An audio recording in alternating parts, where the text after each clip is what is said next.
কিয়ামতের মাঠে কিছু মানুষকে আল্লাহ পাক পিঁপড়ার আকৃতিতে উঠাবেন। কিছু মানুষকে আল্লাহ পাক কিয়ামতের মাঠে পিঁপড়ার মতো আকৃতিতে হাসর করাবেন। তারা কারা? যারা এই দুনিয়াতে অহংকার প্রদর্শন করত। এখন জানতে হবে তাহলে অহংকার কি। আপনার গায়ের জামাটা সুন্দর, জুতাটা সুন্দর, আপনার বাড়িটা সুন্দর, এর মানে আপনি অহংকারী, এটা প্রমাণ হলো না, এটা অহংকার নয়।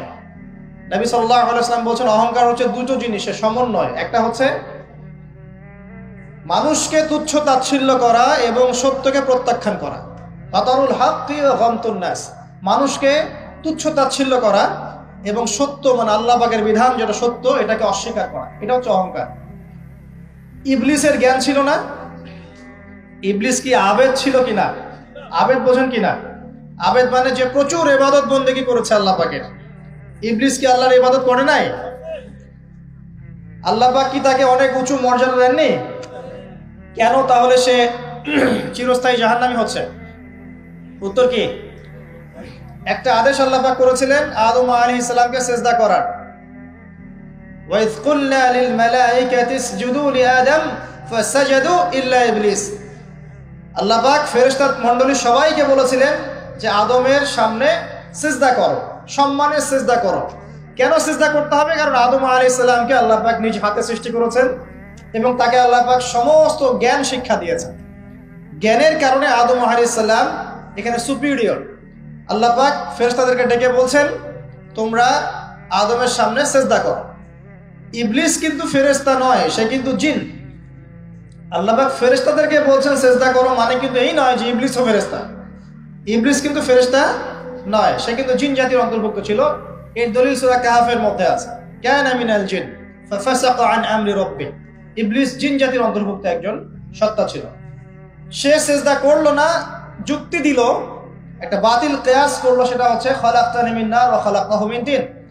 আমাকে সৃষ্টি করেছেন আগুন দিয়ে এবং আদমকে সৃষ্টি করেছেন কি দিয়ে? মাটি দিয়ে। কেন আমি আদমকে সিজদা করব? মানে ইবলিস প্রমাণ করতে চাইলো যে আল্লাহর আদেশটা ভুল, আমি সঠিক। নাউযুবিল্লাহ। আবা ওয়াস্তাকবারা, সে উদ্ধত হলো এবং অহংকার প্রদর্শন করলো। এই একটা মাত্র কারণেই সে কিন্তু চিরস্থায়ী জাহান্নামের অন্তর্ভুক্ত হয়ে গেল। তো অহংকার কি? আল্লাহ পাকের আদেশটাকে তাহলে লঙ্ঘন করাই অহংকার, এবং অন্যকে তুচ্ছ তাচ্ছিল্য করাই কি? অহংকার। ইবলিস এখানে দুটো কাজই করেছে, আল্লাহর সত্যটাকে, হকটাকে অস্বীকার করেছে এবং আদম আলাইহিস সালামকে কি তুচ্ছ করে নাই? আচ্ছা, এখন আমরা যারা ইসলাম পালন করছি আমাদের মধ্যে এখন এই সমস্যাটা দেখা যায়, এই রোগটা দেখা যায়। 5 ওয়াক্ত নামাজ কয়েকদিন পড়লেই মনে হয় যে আমি খুব বড় মুসলিম হয়ে গেছি, অন্য ভাইরা মনে হয় খুব ভালো মুসলিম নয়। একটা ইগো প্রবলেম চলে আসে না? কথাবার্তা চাল চলনে একটু ডিগ্রি সার্টিফিকেট অর্জন করলে মনে হয় যে আমি অনেক কিছু করে ফেলেছি বা আমল কিছু ভালো করেছি, মানুষকে না দেখানো পর্যন্ত ঘুম হচ্ছে না। বা আপনিও একজন দিনের প্রচারক, আরেক ভাই উনিও দিনের প্রচারক, তো তাকে নিন্দা সমালোচনার ঝর্ণা তুললে ভালো লাগছে না। মানে মানুষকে আন্ডার এস্টিমেট না করলে নিজের সুপিরিয়র এই সত্যটা প্রকাশ পাচ্ছে না, এটা কিন্তু অহংকার। আর আল্লাহ রাব্বুল আলামিন অহংকারী ব্যক্তিকে পছন্দ করেন না। অহংকার সম্পর্কে আল্লাহ পাক বলেছেন, এটা সম্ভবত হাদিসে কুদসিতে আছে, ওলামায়ে কেরাম ভালো বলতে পারবেন, যে অহংকার আল্লাহর চাদর, এটা নিয়ে কেউ টানা হাসরা করলে আল্লাহ পাক সেটা সহ্য করবেন না।